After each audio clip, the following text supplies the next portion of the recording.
Americans, we of course have the constitutional right to espouse and say even the worst political ideas without committing a crime by doing so. There's no, bar association to yank his law license. There's no radio or TV network to say, we're not hosting your show anymore.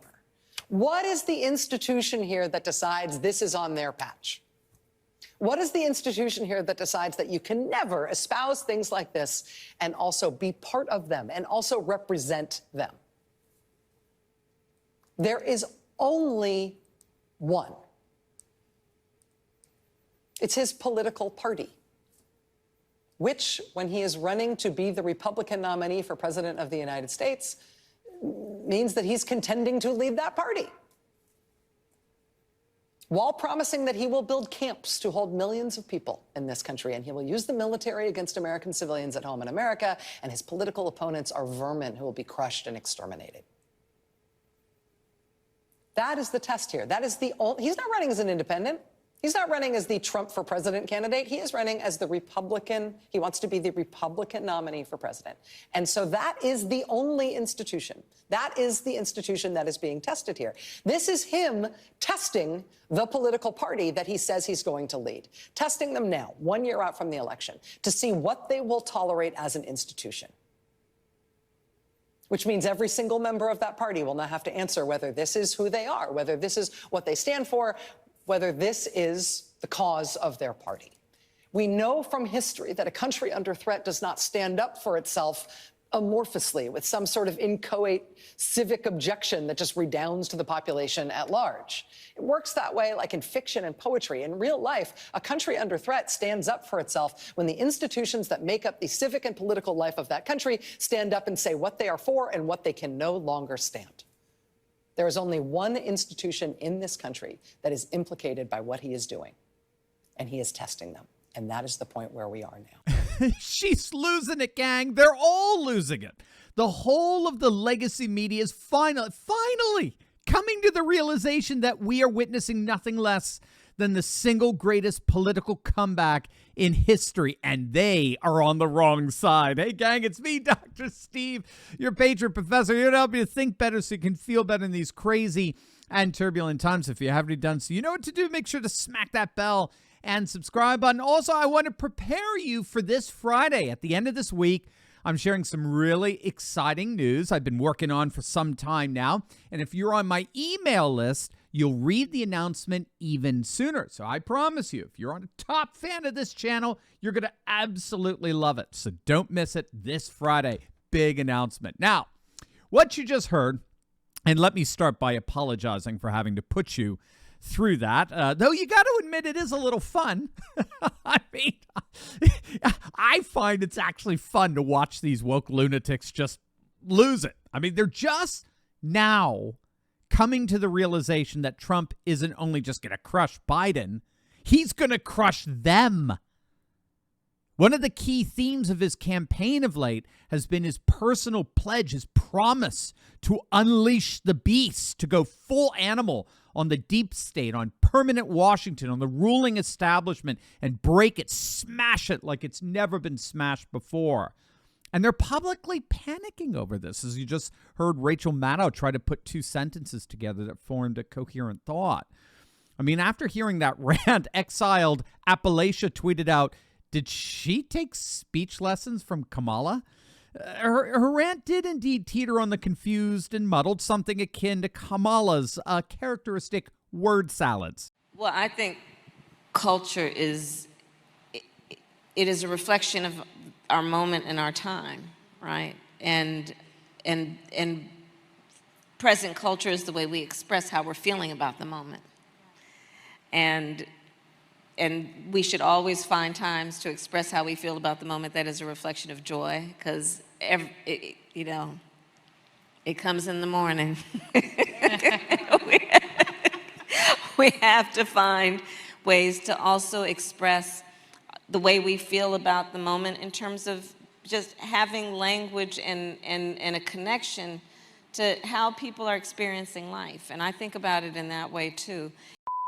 Hey, gang, you need to click on that link below right now and visit the amazing patriots over at Goldco. With everything going on right now all over the world, the radical instability and unpredictability that surrounds us, it requires that we become smart with our money. We never know what's really going to happen, often until it's too late. And so that's why I've partnered with the amazing company Goldco, because I know the patriots there are ready to help you and guide you at a time like this. So go ahead, click on that link below right now and get your very own gold and silver kit absolutely free.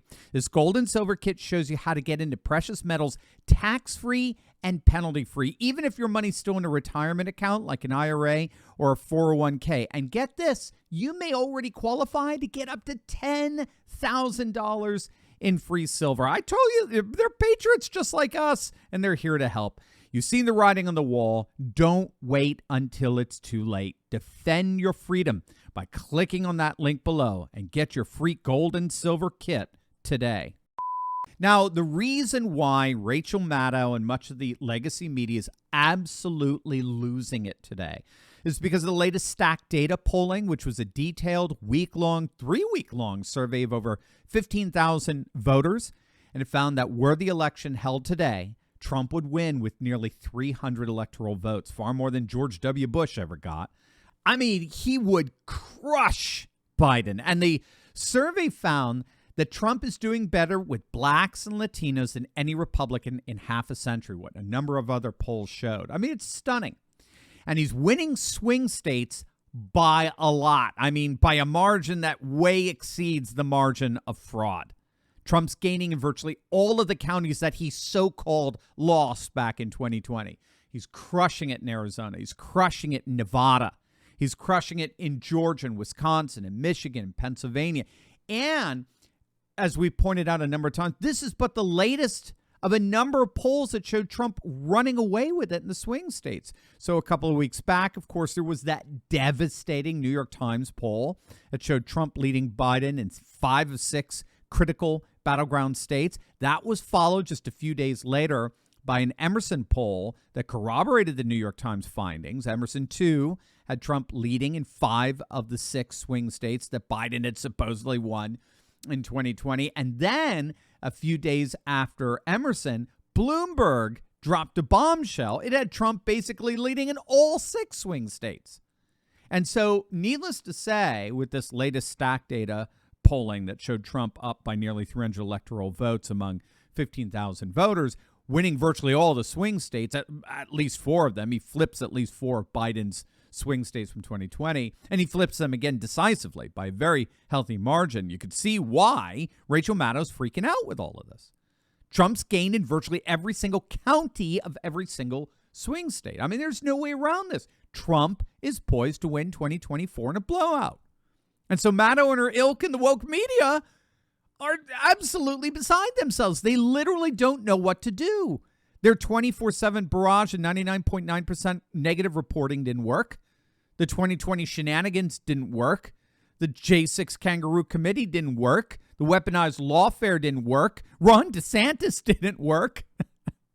In his 3-inch heels. Nothing's working to take this guy out. He keeps coming back, and he keeps coming back stronger than ever. So butter the popcorn, gang, and sit back. The woke wailing is just about to begin.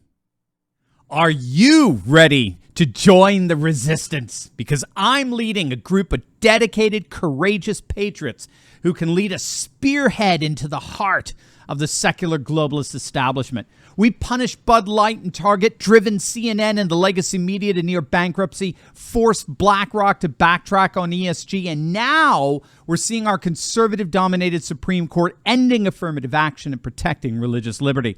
In my Insiders Club, I show you concrete steps to take locally and online that will only keep this mass uprising going until the battle is won. Don't wait. Click the link in my description below and join my Courageous Patriots Insiders Club today.